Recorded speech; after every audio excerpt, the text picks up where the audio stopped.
Tatandaan nyo, ang salitang I love you at goodbye ay sagrado. Hindi yan basta-basta binibitawan dahil kung gaano kahalaga ang I love you, ganun din kahalaga ang goodbye.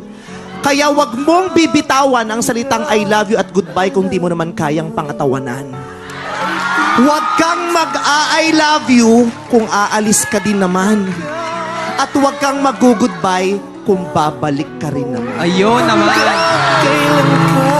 Dahil hindi lahat ng taong sinabihan mo ng I love you, pwede mong iwanan. At hindi lahat ng taong sinabihan mo ng goodbye, pwede mong balikan. Dahil yung taong sinabihan mo ng I love you at pinili mong iwanan, pwede kanyang respakan. Ayun.